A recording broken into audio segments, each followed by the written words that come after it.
condescending, okay? I'm dealing in antiques. It takes skill." As he spoke, he rushed into the other room and came back out holding a pen holder. He said with a proud expression, "Look, a real treasure I picked up today. I'll let you see what a real find looks like. This thing alone is worth hundreds of thousands." Elaine said with a sneer, "You? Get real. You should take a good look in the mirror before you start bragging like that." Jacob stomped his foot in frustration. "You woman! Don't look down on things you don't understand. This pen holder is from the ancient era. I got it for a steal at $5,000. I already featured Irvin Jones, the guy who deals in historical artifacts, and he's willing to pay $300,000 for it." Charlie glanced at Jacob's pen holder and was surprised. If it were really a pen holder from the ancient era, it would easily be worth hundreds of thousands. However, Charlie could tell at a glance that Jacob's pen holder was no historical artifact. The craftsmanship was clearly modern. It was worth $100 tops. Jacob buying this for $5,000 was just plain foolish. Charlie couldn't help but wonder.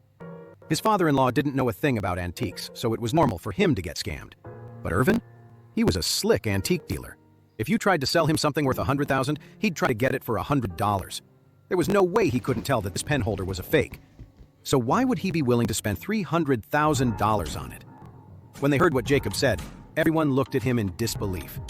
Elaine asked in surprise, "You're saying someone really wants to spend $300,000 on this beat-up thing? It's just a piece of junk. I don't think you could even get $50 for it." Jacob said triumphantly, "Why would I lie to you? If you don't believe me, look at the chat history." He opened his online chat, and sure enough, a person named Irvin had sent him a voice message. Jacob played the message, and Irvin's voice came through the speaker. "Mr. Wilson, that pen holder of yours is a real find. I think it's from the ancient era.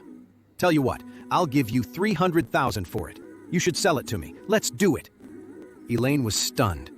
"Oh my God. It's true. Jacob, you're amazing. You really have an eye for this. You bought it for $5,000 and you're selling it for $300,000. Jacob just grunted and asked with a smug look, "So, are you impressed now?" "I'm asking you, are you impressed?" "I'm impressed."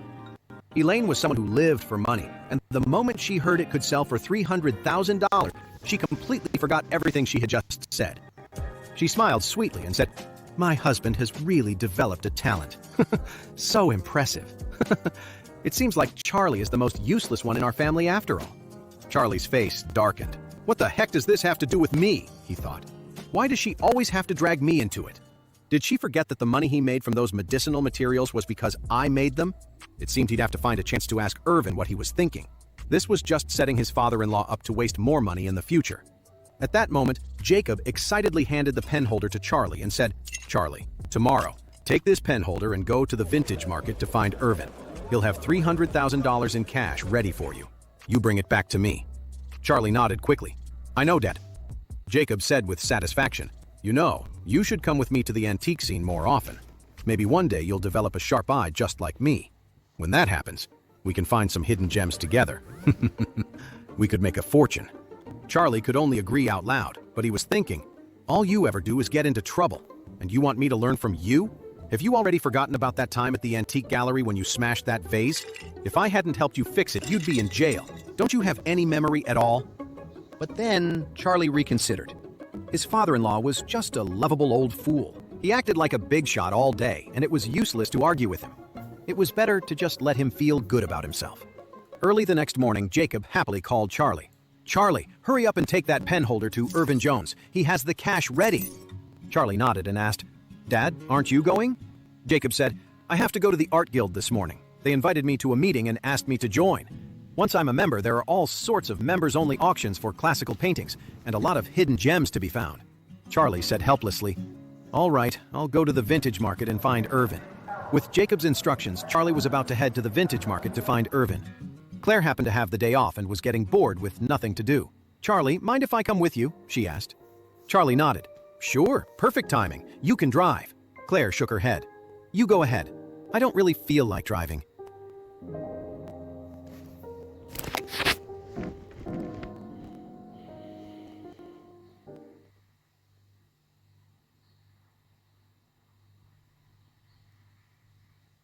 "All right, I'll drive."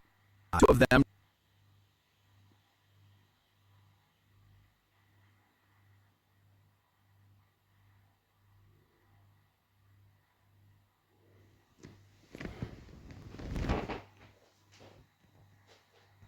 sky suddenly grew dark.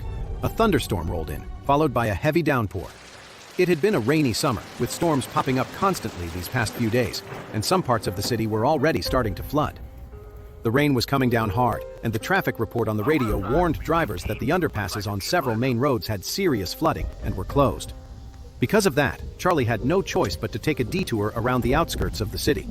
During the drive, Irvin was a mix of excitement and nervousness. Sitting in the back row, he discreetly snapped a picture of Charlie's profile while he was driving and posted it on social media with a caption to show off, "Your boy is lucky enough to get a ride in Mr. Wade's car." A lot of people commented immediately. The messages were all pretty much the same. "Dude, no way! You actually know Mr. Wade? Don't forget about us when you make it big." Irvin's ego swelled with pride. Charlie wasn't driving fast. As he passed a quiet side street, his eyes were suddenly drawn to a car parked on the shoulder.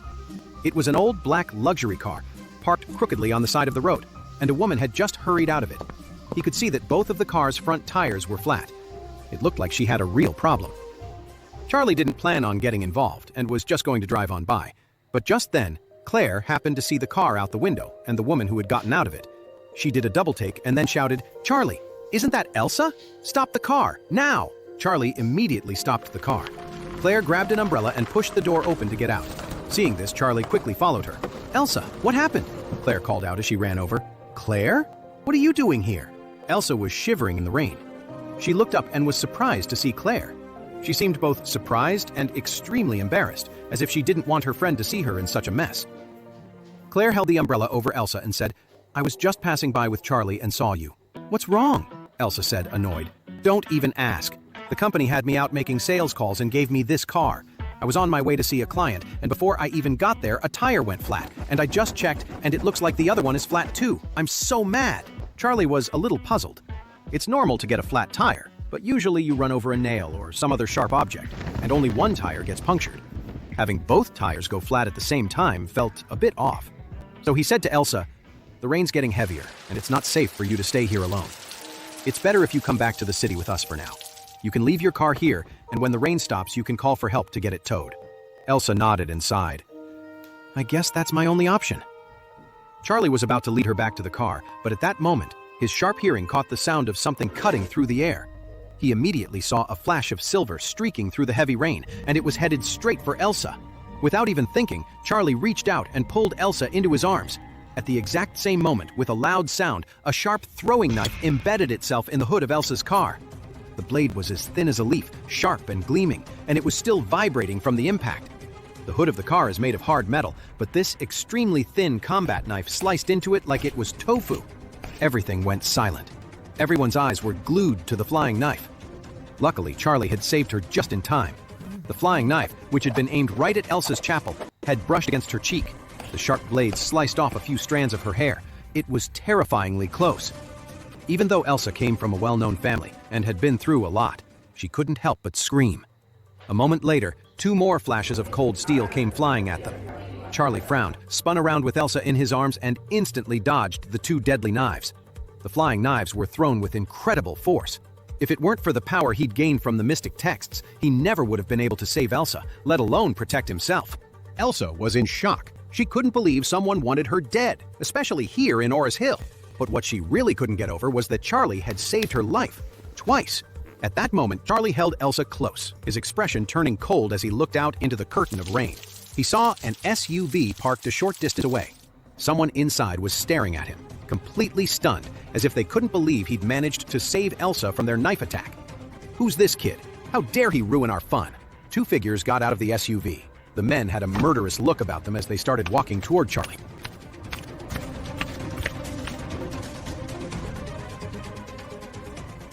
That covered every corner of the region. Elder Isaac had profound cultivation, ranking him 5th in the entire National Martial Arts Alliance, and he was very well known. Back then, everyone expected the robbers to be caught and brought to their knees. But as it turned out, Elder Isaac hunted them for 7 days and couldn't even find a trace of the robbers. In the end, to save face, he had to ask the entire National Martial Arts Alliance to get involved, but even they couldn't catch them. The robbers got away clean.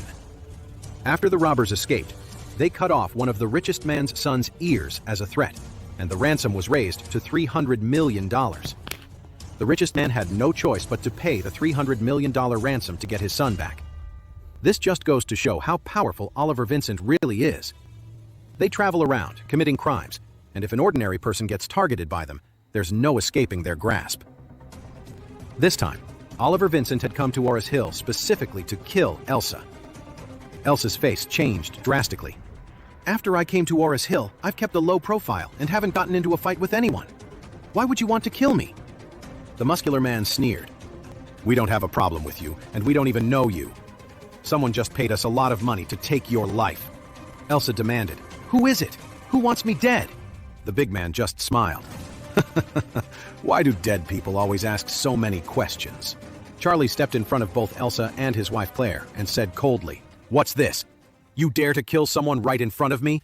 Have you asked for my permission? The man in white replied with a cold voice. Who do you think you are? My brother and I have killed countless people. A loser like you isn't even worth our time to kill.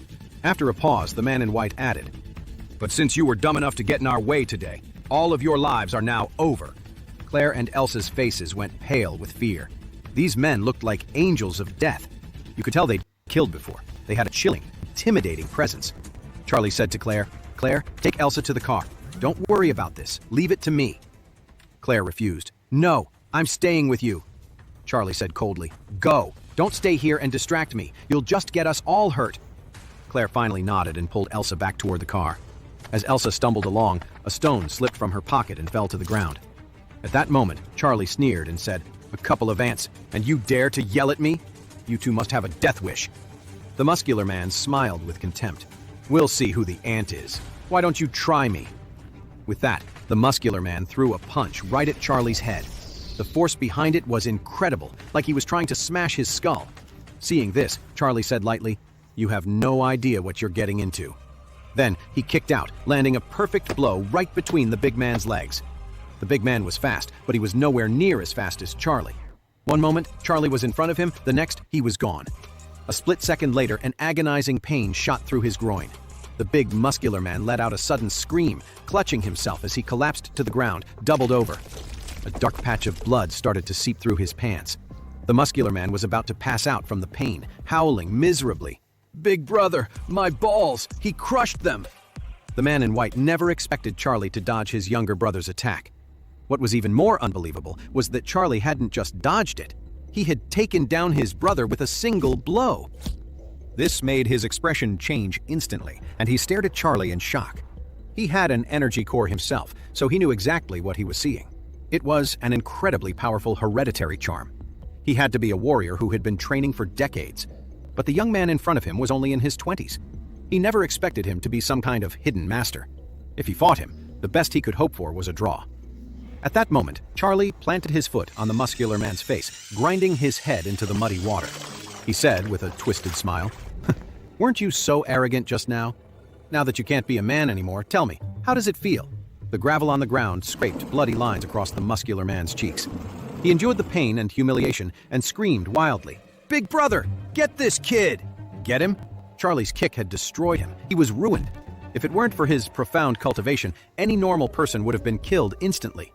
Right now, he couldn't care less about what he had lost. He just wanted Charlie dead. Seeing Charlie grinding his foot on his younger brother's face, insulting him so casually, the man in white's expression turned dark, like a gathering storm. Filled with rage, he no longer cared about Charlie's incredible power. All he could think about was killing him and avenging his brother. So he roared, Boy, I'm going to feast on your flesh and blood. Charlie replied with a smirk, Eat my flesh and blood? With all due respect, with the skills of an amateur like you, you'd be lucky to eat my garbage. You! The man in white was going crazy. Oliver Vincent had a fearsome reputation on the streets. When had they ever been insulted like this? The man gritted his teeth and shouted hysterically, That's it! I'm fighting you! In the next second, everything became a blur. The man in white moved like a phantom, launching a punch straight at Charlie's face. As he punched, a wave of air exploded from him, blasting the rain away. The air around his fist was so hot that the raindrops turned to steam. He's trying to kill him! Irvin cried out in horror, diving under the car. Elsa, who had just been pulled into the car by Claire, was so scared she held her breath, terrified that her savior was about to die because of her. Although Claire was also nervous, she had a strange feeling that Charlie could handle it. At that moment, Charlie watched the man in white with a cold expression. He seemed completely unimpressed by the attack. Just as the fist was about to connect, he caught it and twisted it a full 180 degrees. A sickening crack of bones echoed through the air, followed by the man's agonized howl. His entire palm was a mangled mess, completely dislocated and deformed. The bones were shattered, and his wrist hung limp and useless. "Big brother!" the muscular man on the ground screamed. Charlie didn't even glance his way. He just stomped down on his chest again. A loud crack followed. The muscular man's chest caved in. He choked on a mouthful of muddy water, then spit up blood. His body convulsed a few times and then went still. "My brother!" The man in white looked like he was about to fall apart. His eyes were bloodshot with rage, and a fierce light burned in them as a fresh wave of energy erupted from his body. The man in white formed his good hand into a viper strike. He moved so fast that his hand left a blur of afterimages in the air, creating dozens of hand shadows that made it impossible to tell which was real. Charlie stood perfectly still. The man's eyes glinted with murderous intent as he suddenly lunged, aiming a single finger straight for Charlie's eye. That single finger held all of his remaining energy, a final desperate strike meant to kill. He aimed to stab his finger into Charlie's eye, right through the socket and into his brain. The core strength in his fingers was enough to shatter Charlie's head like a watermelon. Charlie stood there, cold and still. And then he laughed. "Pathetic," he casually slapped out. No one knew that his palm was filled with a powerful aura. The slap hit with more force than a car crash. With one swift motion, Charlie slapped the man in white, sending him sprawling to the ground. A dead silence fell over the area. Claire rubbed her eyes hard, almost unable to believe it. Irvin was stunned too. Were these guys really the legendary Oliver Vincent? Their power didn't match the stories at all. The most powerful boss in the city, slapped to the ground by Charlie? How was this possible? The man in white lay collapsed on the ground, unable to get up, his heart pounding with shock.